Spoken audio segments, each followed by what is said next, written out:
paz, meus queridos. Bom dia. Mais um dia na presença do nosso amado Pai. Mais um dia que o Senhor nos presenteou com um dia lindo, maravilhoso, para usufruirmos das suas bênçãos e da sua presença. Hoje vamos meditar como está o nosso altar, o altar de Deus na nossa vida. Como ele está? Ele está certinho, edificado, restaurado, ou ele está em ruínas? Nos tempos bíblicos mais remotos, o altar simbolizava comunhão e adoração entre o homem e Deus. E como está essa nossa comunhão e adoração com o nosso Deus? Também simbolizava, acima de tudo, a boa vontade do homem de oferecer a Deus alguma coisa que lhe pertencia, num ato de reconhecer como Deus era bondoso e reconhecer o seu favor. Simbolizava também a presença manifesta do próprio Deus, que descia para receber as ofertas que estavam sendo ali apresentadas. Quando um altar estava em ruínas, significava dizer que a boa vontade de ofertar a Deus tinha terminado, seja adoração, seja louvor ou algo que a pessoa se propôs a ofertar. Dizia que a aliança com Deus tinha sido quebrada, que a primazia de Deus tinha sido tirada, que a fidelidade com o Pai tinha sido abandonada. Um altar em ruínas apontava para uma indiferença e frieza espiritual do povo. Para nós vermos a realidade de cada um que está acompanhando, vamos ver algumas coisas que fazem com que um altar fique em ruínas. A boa vontade de negar-se a si mesmo e tomar a sua cruz, como disse Jesus, já não é mais tão intensa quanto era antes. Deus já não tem mais total primazia em nossas vidas. A vida de oração, de comunhão, de adoração e a vida devocional já não existem.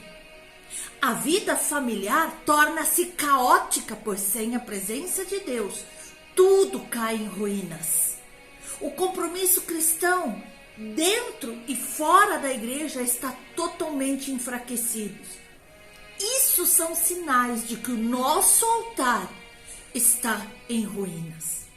E como nós falamos em restaurar o altar, estamos falando de pessoas que olharam para dentro de si e viram um altar arruinado, demolido, em ruínas, e através do arrependimento constroem bases firmes de comunhão, de adoração, de louvor, de entrega a Deus, através de uma firme obediência, através de uma devoção aplicada, de uma família estruturada, de um compromisso integral com o Evangelho, dentro e fora da igreja. Aleluia! Esse é o chamamento para as nossas vidas. Restaurar o altar de Deus em nossa vida é torná-lo um sacrifício vivo, que agrade a Deus, é tornar a nossa vida um poema vivo para a glória de Deus. Que por onde eu e você passemos, nós exalemos o bom perfume de Cristo. Falar em restauração do altar de Deus é falar de nós voltarmos com tudo para o primeiro amor, para o desejo de estar com Deus, para o desejo de falar de Jesus, como foi quando nos convertemos. O livro de Esdras e Neemias, eles falam de restauração. Restauração, sim, ali é um dos temas básicos da Bíblia. Em Jesus, nós vemos que Deus restauração a sua criação caída. Na primeira vinda, a igreja gloriosa quase foi formada. Mas logo entraram em declínio apostasia, e por isso precisamos novamente da restauração antes da segunda vinda de Cristo. Se eu e você temos uma visão clara do plano de Deus para as nossas vidas, nós vamos procurar fazer parte do processo de restauração que Deus está nos pedindo. Nós vemos que a passagem de Esdras 3, do 1 ao 6, ele fala de um elemento primordial da restauração: o altar. Pois as coisas de Deus são organizadas, nada é por acaso. A primeira coisa que os filhos de Israel foram dirigidos a fazer foi levantar o altar. Talvez, meus queridos, do nosso ponto de vista, as coisas deveriam ser diferentes. Primeiro levantaríamos os muros para nos proteger dos inimigos, depois fazer a casa e, por último, o altar. Mas na ordem de Deus, construíram primeiro o altar, depois lançaram os alicerces da casa e a edificaram, com bastante dificuldade, e ainda tinha uma interrupção de 16 anos. E finalmente, na geração seguinte, é que levantaram os muros. Vemos que a obra de restauração requer paciência, dedicação. O altar, então, deve ser levantado antes de construir a casa, pois será uma proteção melhor contra os inimigos do que os muros. A presença de Deus em nossas vidas é melhor do que muros, do que seguranças. Depois do altar, podemos construir a casa, formar a cidade e estabelecer o reino. A obra principal de Elias, considerado profeta da restauração, foi restaurar o altar do Senhor em 1 Reis 18:30, o lugar de adoração. Então Elias disse a todo o povo: chegai-vos a mim. E todo o povo se chegou a ele. Elias restaurou o altar do Senhor, que estava em ruínas. E nós vemos também que depois do dilúvio, a primeira coisa que Noé fez foi levantar um altar ao Senhor, para começar tudo de novo. Podemos ver em Gênesis 8:20. O que é restaurar o altar? O que significa restaurar o altar do Senhor? É entregar minha vida completamente a Deus em adoração. Altar é o local de morte. É ali que a nossa vida é colocada como um sacrifício vivo para Deus. No altar nós morremos para as nossas próprias convicções, para os nossos desejos, para as nossas vontades, para as nossas expectativas. Ali no altar nós morremos para a nossa vida, para podermos viver uma vida nova com Deus. No altar tem fim o velho homem, as velhas manias, os prazeres da carne. O desejo do coração do Eterno é que, após termos um verdadeiro encontro com Ele, possamos verdadeiramente morrer para o velho homem, para o pecado, para as trevas.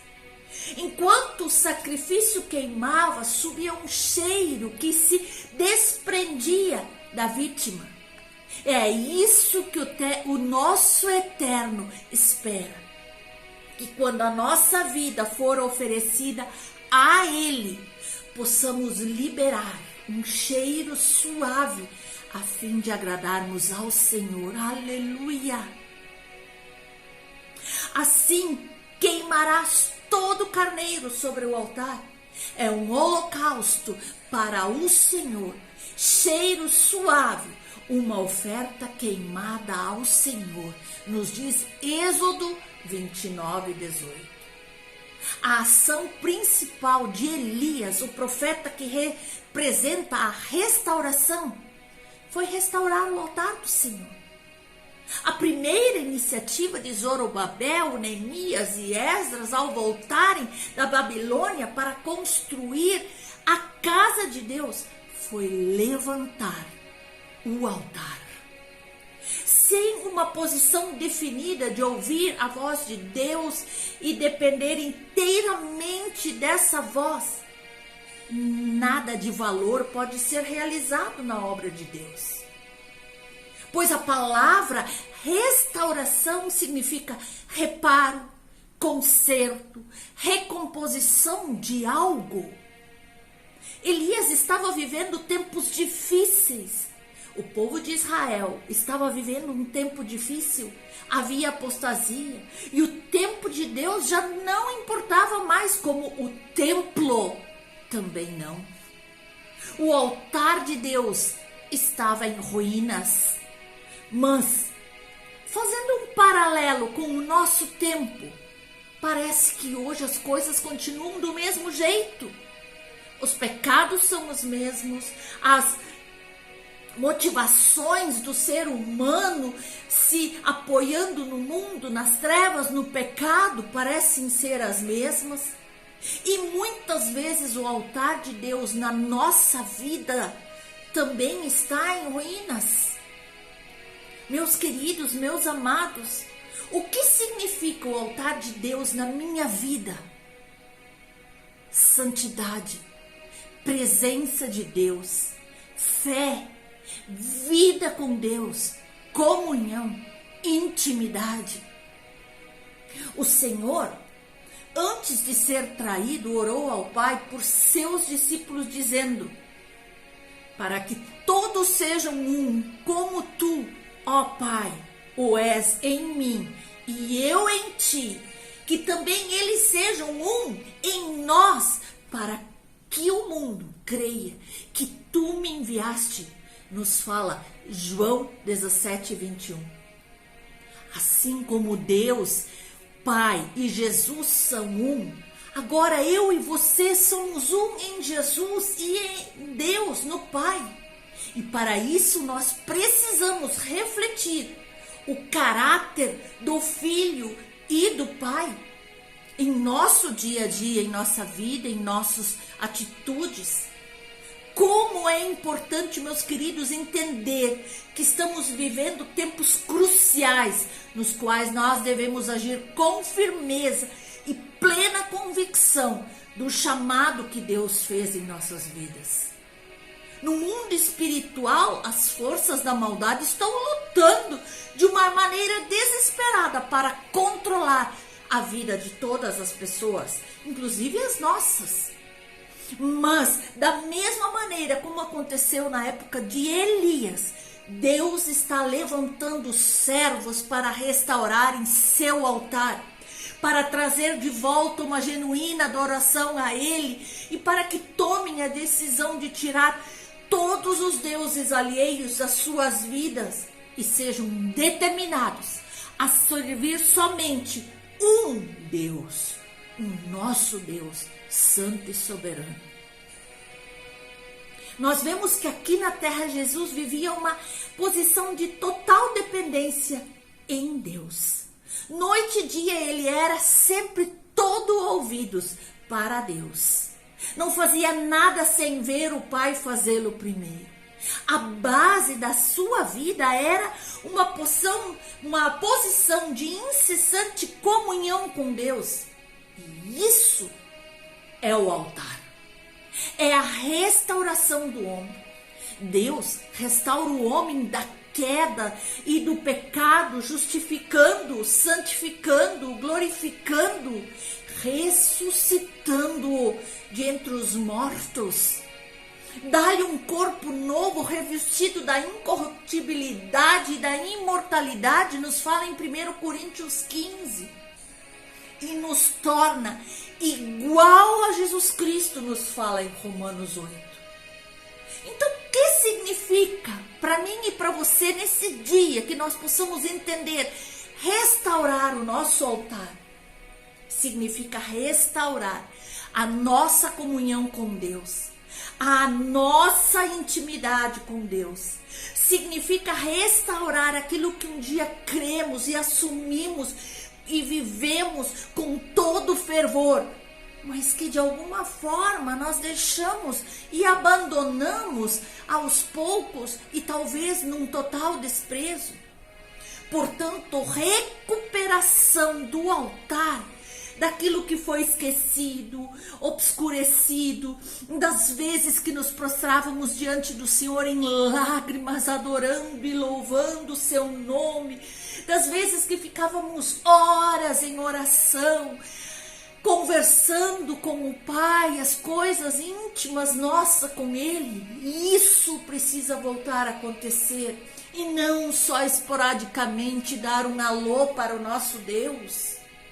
Restauração, ela repara nossa vida espiritual, restaura o nosso fervor, nosso ânimo, nossa paixão pelo Senhor, como fora lá no início. Nós precisamos buscar as coisas do reino com fervor, com paixão, com determinação. Não podemos deixar que alguém atrapalhe essa nossa comunhão com o nosso Pai. Não, não, não, meus queridos, não. Ele é tudo para nós, Ele é o mais importante. A principal função da igreja, nós como igreja, é expressar Deus ao mundo através das nossas vidas, das nossas palavras, das nossas ações. Mas para isso, nós necessitamos urgentemente ouvir a voz de Deus todos os dias, numa continuação de adoração, de louvor permanente. E como isso vai acontecer? Através do altar, do nosso altar restaurado. Que nós busquemos novamente aquele fervor, aquele prazer em buscar a palavra de Deus todos os dias. Assim como o Elias era um homem que conhecia profundamente o poder da palavra de Deus, ele também sabia que Deus o havia chamado para restaurar o altar que estava sendo profanado na sua nação. Mas primeiro ele tinha que restaurar o altar na vida dele. E Deus levantou Elias de uma maneira sobrenatural para enfrentar o rei que governava Israel e para que caísse dos seus olhos, dos olhos do povo, o véu, e que eles pudessem reconhecer que o Deus conhecido como Baal, a quem eles adoravam, não era o Deus verdadeiro, mas um simples ídolo que nada podia fazer em suas vidas.